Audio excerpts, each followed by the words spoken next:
তুই যে সেদিন গল্প দিলি শ্বশুর বাড়ির খাওয়ার গল্প, একটা রুই মাছ কাটছে সমিল থেকে, তারপরে হরিণের মাংস না বাঘের মাংস খাওয়াইছিল। হরিণের হরিণের। হরিণের মাংস, যাই হোক। তাতে করে বোঝা যায় যে তোর শ্বশুর তো এলাকার সব থেকে সেরা ধনী। তা তো অবশ্যই, এটা অত্র এলাকার সবাই জানে, তুই জানিস না? এত বড় লোক জায়গায় বিয়ে করলি, অথচ আমি জানলাম না। আমি তো সব থেকে কাছের বন্ধু। তুই জানবি কি করে, তুই তো এলাকায় ছিলি না। এটা আমার ব্যর্থতা, আমি ছিলাম না, থাকতে পারিনি। এটা দুর্ভাগ্য বলতে পারিস, ব্যর্থতার পাশাপাশি দুর্ভাগ্য বলতে পারিস। এলাকায় থাকলে অবশ্যই অনেক মজা করতে পারতিস। তো আপনার শ্বশুরের কই বিঘা জমি আছে? সে তো অ্যাকুরেট বলতে পারবো না, তবে 30 বিঘার নিচে কোনো দাগ নেই। এক এক দাগে মনে করো 30 বিঘা জমি, এরকম অগণিত দাগ আছে, করে বুঝে নাও কত বিঘা জমি হতে পারে। তাহলে তো অনেক জমি জমার মালিক আপনার শ্বশুর।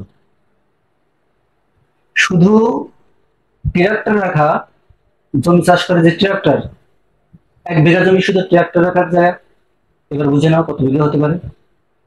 ড্রাইভার কয়জন আছে? ড্রাইভার যে কটা গাড়ি সে কটা ড্রাইভার তো অবশ্যই থাকবে।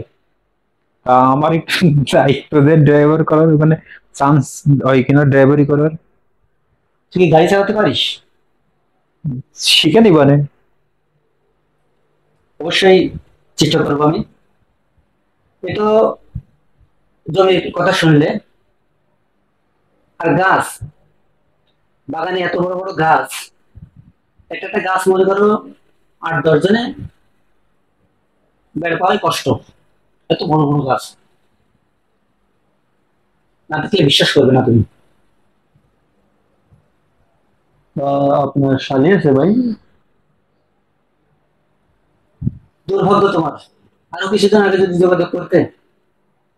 তার তো বিয়ে হয়েছে কলকাতাতে, নবাব সিরাজউদ্দৌলার বংশধর সে ছেলে। কি বলেন? নবাব সিরাজউদ্দৌলার বংশধর, চতুর্থ বংশধর।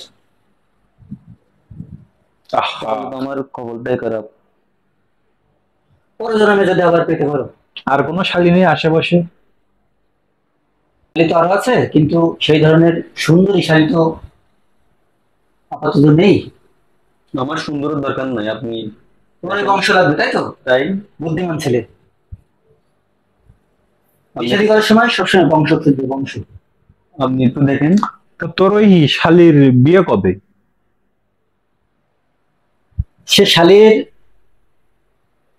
এঙ্গেজমেন্ট হয়ে গেছে, বিয়ে শাদীর অনুষ্ঠান এই তো কিছুদিন পরে।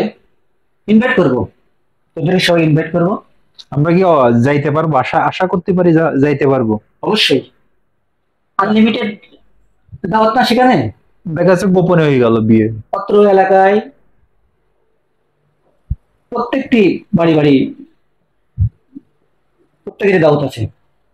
ঠিক আছে, আমরা দাওয়াত কবুল করলাম। আচ্ছা ঠিক আছে, সকলে যাচ্ছি, ও কথাই রইলো তাহলে।